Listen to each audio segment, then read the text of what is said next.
Okay. Well, about if I tell you about the time I went up on a boar tree and got growled at. That'll be a good one. Okay. I was going up on boar tree to check my trail cameras and stuff. Uh-huh. And I noticed going up the road that broke a lot of stuff off. I have to walk up an old logging road. Mm-hmm. And I noticed where they had been breaking stuff across my trail recently.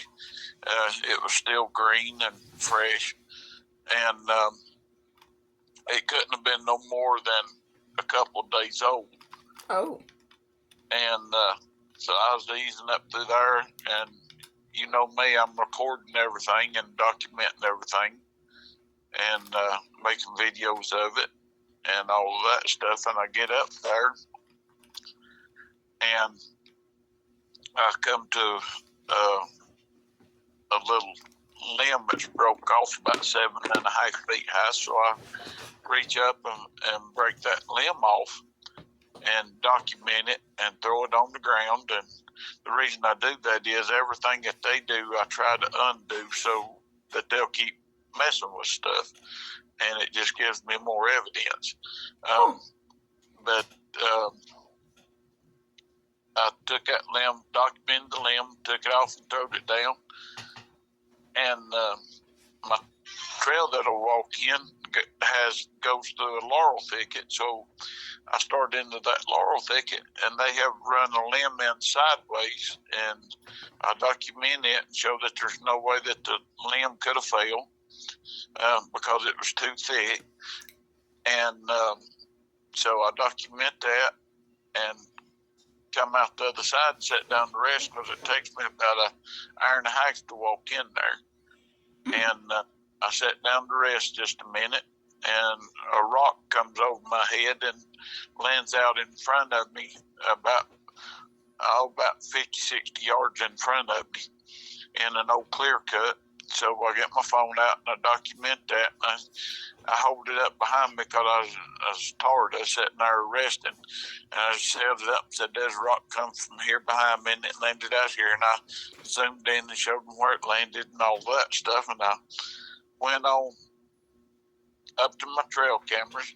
And like I say, there was so much stuff in the road, it probably took me an extra 45 minutes to an hour to document everything that they'd done back down in the road.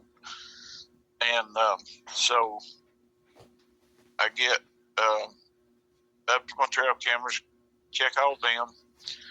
I come back down, and where I broke that limb off and threw it down, there's 2 more limbs that had been broken off and laid down while I was gone. And they're laid perfectly across the trail. Well. And I take my phone and I document that and show how fresh that they are, and show that there's, that they wasn't there when I come through, and all of that stuff. And I document them, throw them out of my trail, and I start into this little narrow spot where it gets sort of thick with laurels. And I hear something growl at me. Oh. And I was like, you crazy things. I ain't paying you a bit of attention. I've got better things to do and play games with you. So it growled at me, and I just went on through the little area there. And when I come out the other side, it growled again. And again, I thought to myself, I've got better things to do than keep up with you fellas. You'll be here when I get back. So I just ignore it, and that's what we've learned. You don't just ignore them, and they'll pretty much leave you alone. If they act threatening, just ignore it. And I get ready to step across a little branch, and they have run a limb in between 2 trees, and it would have hit me across the bridge of the nose. Oh. and there's no way that it was there when I come through, because I would have had to move it till I got across the branch. So they's done all of that while I was up there checking my cameras, and I come back down and get out of that logging road into the main logging road that I walked going up, and So basically, I in get short, back down. Bigfoot does not care about anyone. No, they don't pay no attention to nothing, and I got back down to a tree I had to go in under because it had fell across the road. I honestly think that they pushed it across the road. But anyway, it was there when I went up. But there was another tree that they had broken. It was a maple tree about as big around as a softball, maybe a little bit bigger. They had broke it over top of the other tree. Oh. So I documented all of that, and come on back out, and everything else was okay. But that day there was a lot of stuff that they had done as far as breaking stuff across my trail going in, and they do it all the time. And they do it to let me know they're there, and I do it to let them know that I don't care. But that was the day when that one growled at me. It was pretty intense there for a minute, and I thought, I've got better things to do, so I just ignored them and went on about my way. Has there been anything new at Nanny J and Papa Bill's?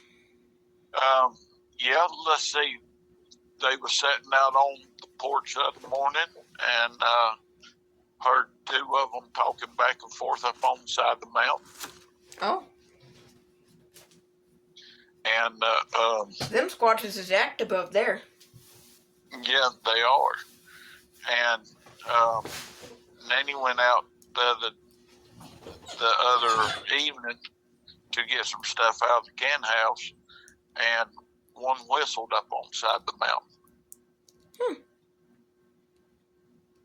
It wow. did it. And they have been putting sticks and stuff up in the trails, the old logging roads around their house. And I was over there.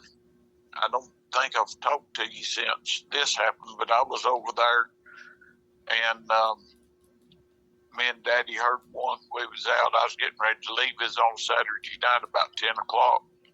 And I was getting ready to leave, and we're standing there talking, and we hear one walking through the bushes.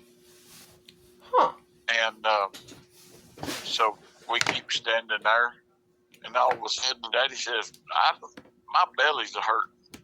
I've got to go use the bathroom.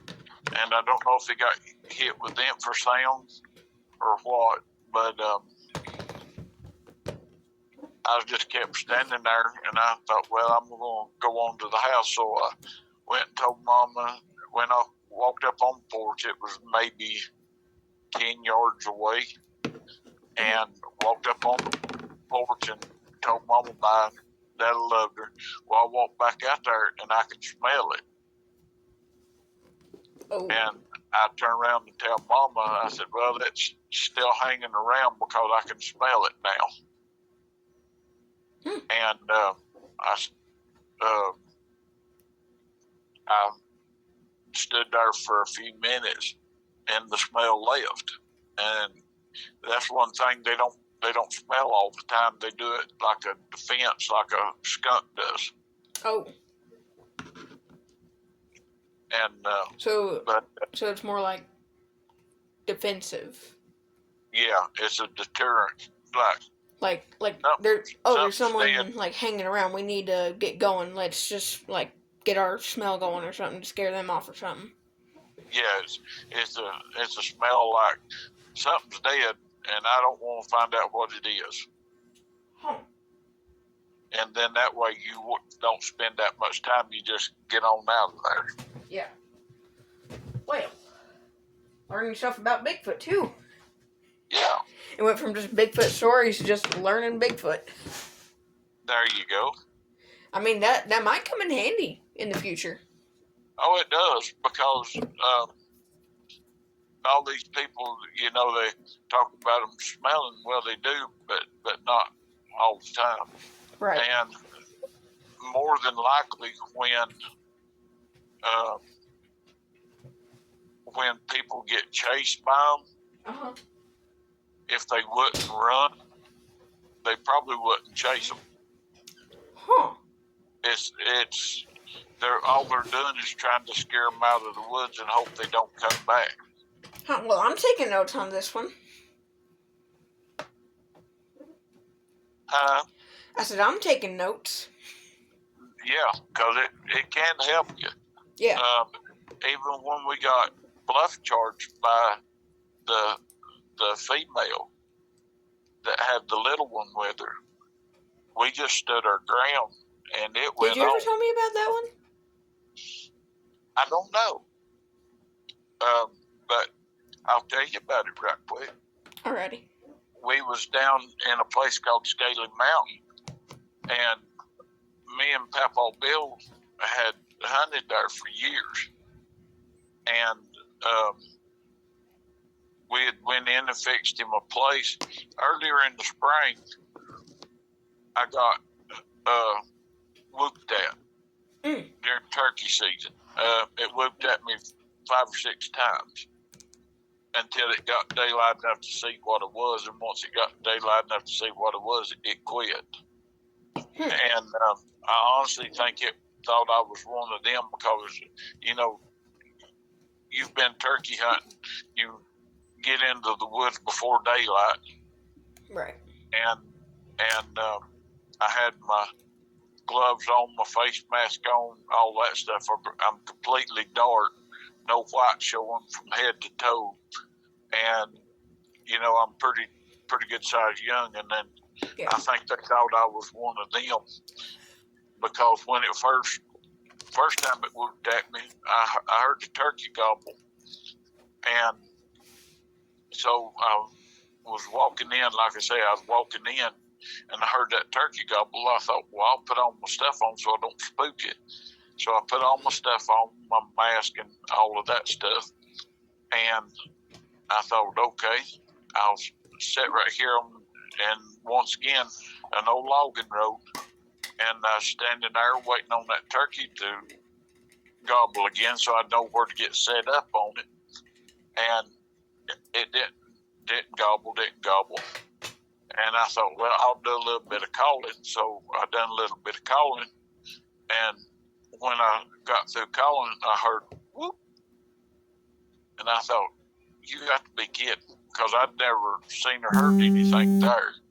Oh. It's completely on the other side of the county. And so basically, you're just sitting there doing your thing, just calling and everything, and then all of a sudden you hear a whoop. Yeah, I'm just standing there in the old road, and I hear a whoop, and it honestly sounded like one that was like, come on, it's getting daylight, it's time to go. You know what I mean? It wasn't a big, aggressive, loud one. It was just a real soft, like, come on, let's go. And I never did hear the turkey, so I walked up the road another 20, 30 yards, and I stopped, and I called, and when I called, it whooped again. And it done that. I walked off the road about 100 yards, and the turkey never did gobble. And every time I would stop to call, it would whoop at me. Well, it finally got daylight enough for it to see what I was, and I think that's the reason it quit whooping at me. But I stayed in there till after 2 o'clock that day, and I never heard that turkey again. I honestly think once that turkey heard it, it shut up because it knew what it was. It knew that it was a predator, and they'll eat turkeys and deer and raccoons and hogs and all of that stuff. What about bears?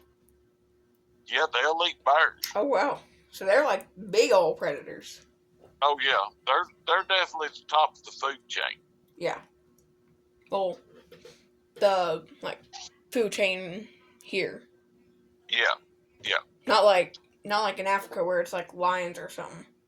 Oh, that'd still whoop a lion easy. Oh wow. Oh yeah.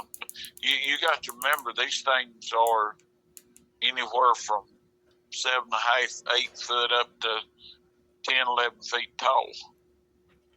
That's how big they get? They get that big? Yeah. And the further you go north, like up in Alaska, they're a lot bigger than they are here. Oh. Most of ours will run 7.5, 8 foot tall. Right. But every once in a while, you'll find a track from one that's probably pushing 9 foot tall. Mm. And anyway, so that happened to me in turkey season. Well, it started getting towards the fall, and we wanted to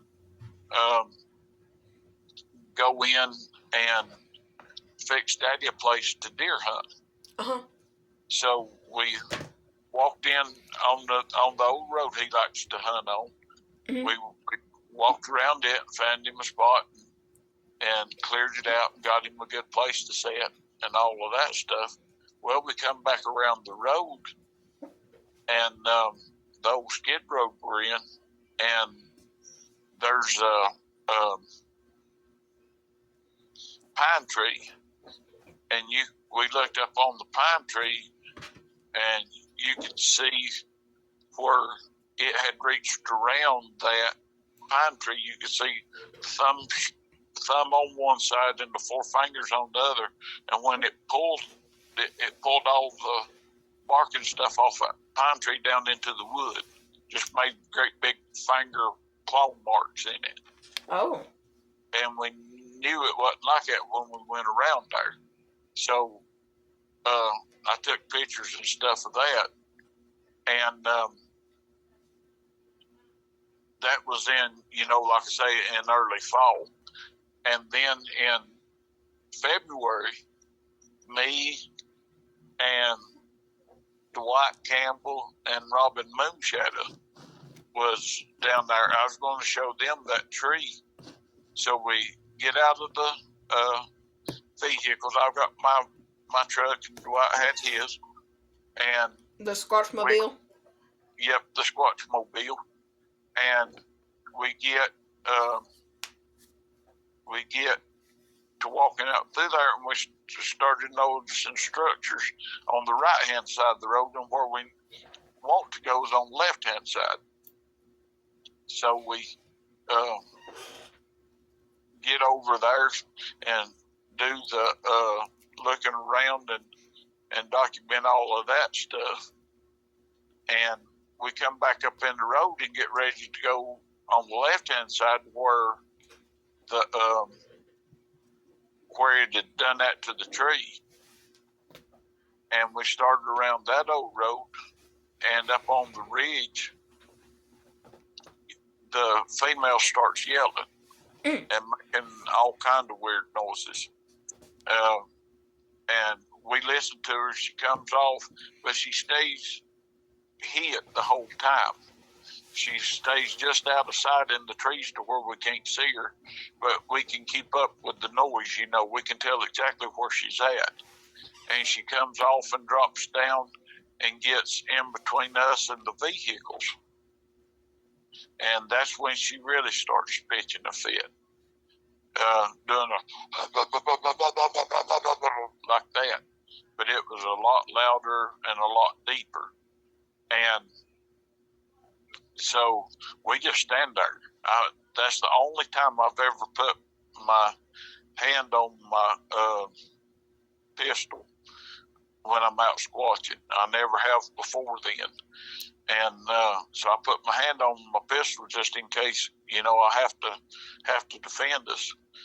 And we just stand there and let her do her thing.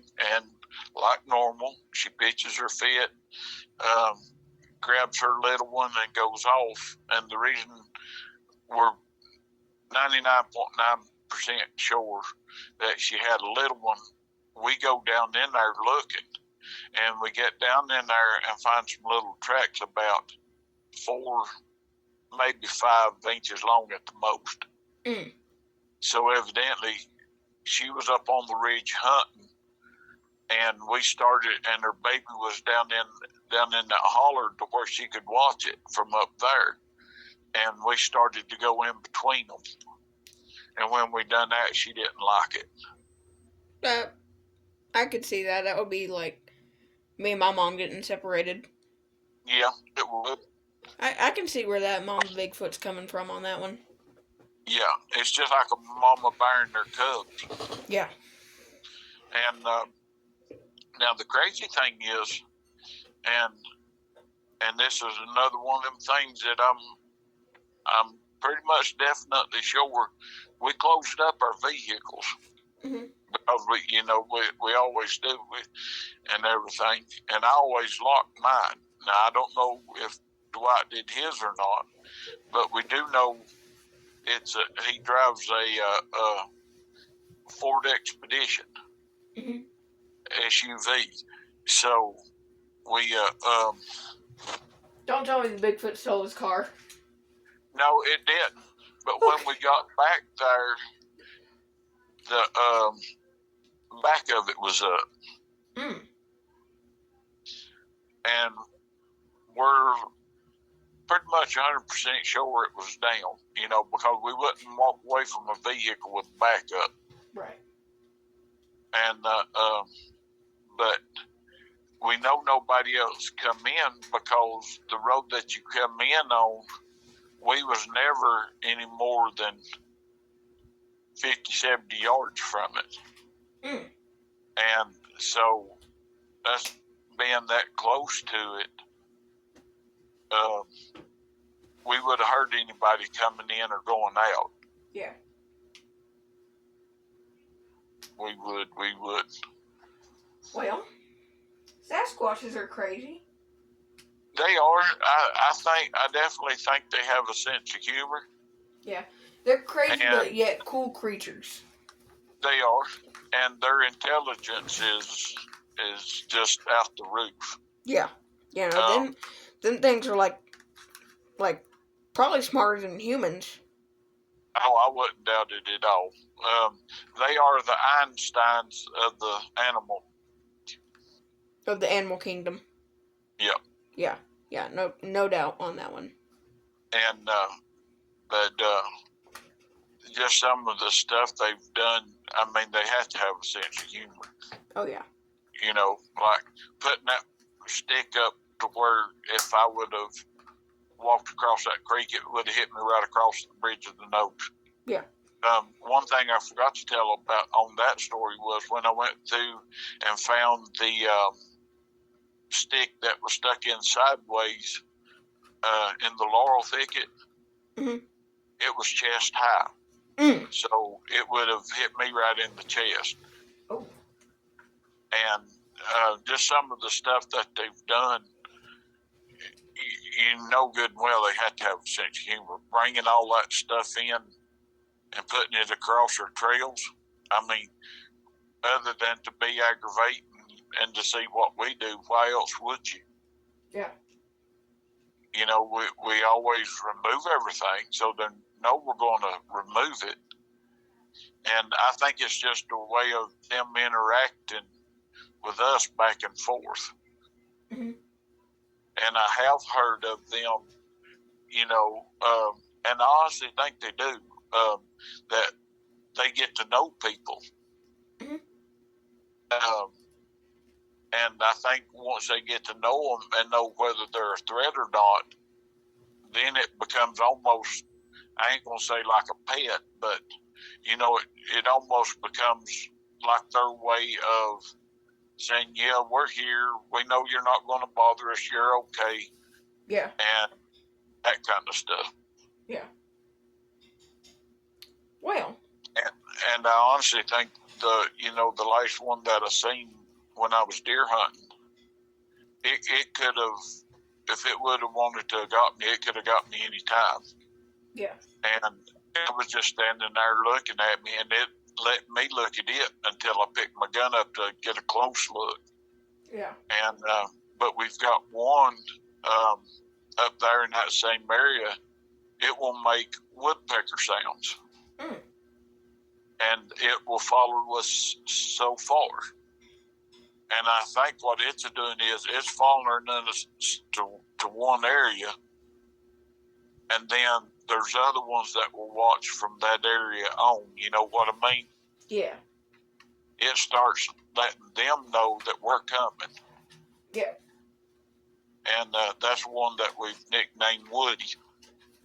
And I'm going to, the next time I go up there, I'm going to take my woodpecker call that I use for turkey hunt, and I'm going to see if what happens. And I'm just going to sit down and I'm just going to talk and see if I get a response out of it. I'm just going to say, "Yeah, I know you guys are here, and you know I'm here. You know I'm not going to hurt you. Yeah. So if you want to come in and be friendly, I'll sit right here and let you make yourself known, whatever you feel like doing." I'll let y'all do y'all thing. Yeah, that's it. I'll just sit here and sit still and not try to find you. I'll just sit here. The ball's in your court, so to speak. Yeah. Well, Sasquatches are interesting and crazy creatures. They are. They're very interesting. And that's one thing that intrigues me. And the reason I keep going to find out, I keep researching them and all of that stuff. Mm-hmm. The reason I do that is because of their intelligence. Right. And that's what's got me fascinated with them. Yeah, I'm just fascinated, just really wanting to learn about them. Yeah. So I actually kind of think this call has actually helped out a lot. Well, that's good. And if you ever have questions, all you got to do is just ask me. I know. Because there's a lot of things that I know, but I don't think of. You know what I mean? Yeah. When I'm talking to people. Yeah. And that kind of stuff. So. Yeah, I remember back in 2023 when me and Dad went to the horror convention. They had a lot of Bigfoot stuff. Yeah. They had Expedition Bigfoot and all that. Yeah. And they like I got a call to be on a documentary they was doing. Oh, nice. And it was going to be on Discovery and Animal Planet, but when they asked me about scary encounters and if I was afraid of them and that kind of stuff, I told them no, not at all. Mm. And they didn't like that. They want to make them out to be mean and scary, and you know what I mean? Yeah. But from what I witnessed, they're not at all. Yeah, no. And honestly, I'm able to trust you on that one. Oh yeah. You know good and well. If I tell you, I'm going to tell you the truth, because I'd never do anything that would get you hurt or anybody hurt as far as that goes. Right.